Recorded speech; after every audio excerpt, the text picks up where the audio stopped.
Welcome friends, secrets of gods में मैं सिद्धार्थ ब्रह्मभट्ट आप सभी का एक बार फिर से स्वागत करता हूँ। और आज हम आपको बताएंगे कि प्रभु की प्राप्ति कैसे होती है। एक स्टोरी के आधार पर मैं आपको ये बताऊंगा। एक राजा था और वो राजा बहुत ही न्याय प्रेमी और प्रजावत्सल था। अपनी प्रजा का वो बहुत ही ध्यान रखता था और न्याय प्रेमी भी वो था। और उसके राज्य में कोई भी सुख सुविधा की कमी नहीं थी। वो हर रोज अपने इष्ट देव भगवान विष्णु की पूजा आराधना पाठ ये सब कुछ करता था बड़ी ही श्रद्धा से।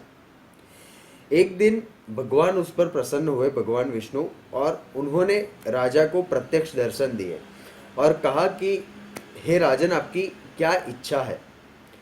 तब राजा ने ये कहा कि हे प्रभु, मेरे पास तो सभी सुख सुविधाएं हैं, मेरी एक ही इच्छा थी कि आपके मुझे दर्शन हो जाए, प्रत्यक्ष दर्शन, जो आज मुझे हो गए।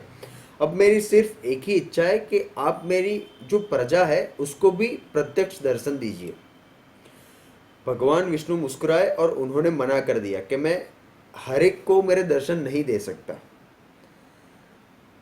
लेकिन राजा ने अपनी जिद भगवान विष्णु के सामने जारी रखी और आखिर में भगवान विष्णु को अपने भक्त के आगे झुकना पड़ा। भगवान विष्णु ने कहा कि कल सुबह तुम सभी प्रजाजनों को लेकर जो तुम्हारे नगर की जो पहाड़ी है, नगर के बाहर, वहां पे आ जाना। राजा बहुत ही खुश हुआ और उसने पूरे नगर में यह बात फैला दी कि कल सभी प्रजा राजा के साथ में पहाड़ी के नीचे आएगी और उनको कल भगवान विष्णु प्रत्यक्ष दर्शन देंगे। सभी प्रजाजन राजा ने जो टाइम दिया था उसी हिसाब से वहां पे आ गई। राजा और रानी आगे चलते जा रहे थे, उनके स्वजन और प्रजा वो पीछे चलते जा रहे थे। अभी भगवान विष्णु ने वहां पे अपनी माया से एक तांबे के सिक्के का पहाड़ उन्होंने खड़ा किया।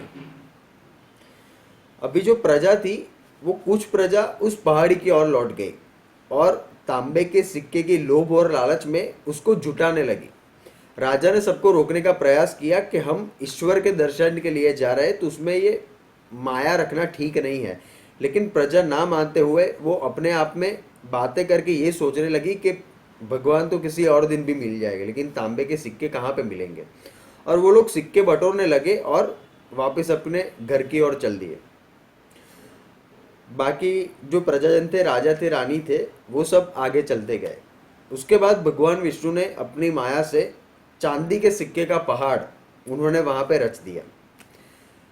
अभी जो दूसरी जो प्रजा थी, राजा की जो प्रजा थी, वो बहुत सारी प्रजा उस सिक्के को लेने के लिए वहां पे चली गई उस पहाड़ी के पास, और फिर से वो चांदी के सिक्के को बटोरने लगी और अपने पास ले लेके वो घर की ओर सब रवाना होते चले गए।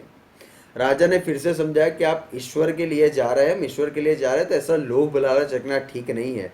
लेकिन प्रजा ने उनकी एक ना सुनी और वो सब सिक्के बटोर के अपने घर की ओर वो सभी चल दिए। थोड़े आगे जाके भगवान विष्णु ने वहां पे सोने के सिक्के का पहाड़ उन्होंने अपनी माया से रचा। अभी जितने भी प्रजाजन बचे थे, राजा की सभी प्रजा, सब उस सिक्के को बटोरने के लिए चली गई और मुट्ठी भर भर के और थैली भर भर के सब कुछ अपने साथ वो घर पे ले जाने लगे। राजा को ये सब देख के बहुत ही दुख हुआ और अपने मन में ग्लानि हुई। राजा के समझाने के बाद भी उनका आदेश किसी ने नहीं माना और सोने के सिक्के को लेकर वो लोग अपने घर की ओर रवाना होने लगे। अब बाकी सिर्फ बचे थे, वो थे राजा और उनकी रानी। दोनों आगे चलते गए। राजा ने रानी से कहा कि मैंने इच्छा की कि मेरी प्रजा भगवान विष्णु के दर्शन करे, लेकिन वो लोग लोभ और लालच में ये बात भूल गए हैं कि हम किन से मिलने जा रहे हैं। थोड़े आगे जाकर भगवान विष्णु ने सप्तरंगी हीरो का एक पहाड़ खड़ा किया। अभी उसका देखकर रानी भी नहीं रह सकी। रानी सब कुछ छोड़कर उस पहाड़ की ओर चली गई और हीरे बटोरने लगी। और उसने इतने सारे हीरे अपने वस्त्र में भरे कि उसको उसके वस्त्रों का भी ज्ञान नहीं रहा कि उसके वस्त्र भी हीरो के वजन से उसके देह से अलग होने लगे। फिर भी वो हीरे बटोरने लगी और राजमहल की ओर रवाना हो गई। तब राजा को एहसास हुआ और उसको विरक्ति और वैराग्य उसके मन में जागृत हुआ। राजा को बहुत ही दुख हुआ, ग्लानि हुई और राजा फिर से आगे चल दिए। राजा ने आगे जाकर देखा तो वहां पे भगवान विष्णु पहाड़ी के पास मुस्कुराते हुए खड़े थे। और भगवान विष्णु ने राजा से एक कहा कि हे राजन, मैं कब से यहाँ पे आपकी आपकी रानी की, आपके स्वजनों की और आपकी प्रजा की प्रतीक्षा करता हुआ यहाँ पे खड़ा हुआ हूँ। तभी राजा ने भगवान विष्णु की माफी मांगी और उनसे कहा कि हे प्रभु, अब मैं समझ गया कि आपका दर्शन कौन कर सकता है और कौन नहीं कर सकता। भगवान विष्णु मुस्कुराए और उन्होंने राजा से एक ही शब्द कहा, एक ही वाक्य कहा कि सेंटेंस, कि जो लोग भौतिक सुख, सुविधा और सांसारिक सुख को ही अपना उद्देश्य मानते हैं और जो लोग इन सभी चीज़ों को मुझसे बढ़कर मानते हैं, कदाचित उन्हें मैं कभी भी प्राप्त नहीं हो सकता। तो धन्यवाद। आप हमारे चैनल पे सब्सक्राइब करें और आप अपने कमेंट्स भी दे सकते हैं। Thank you so much.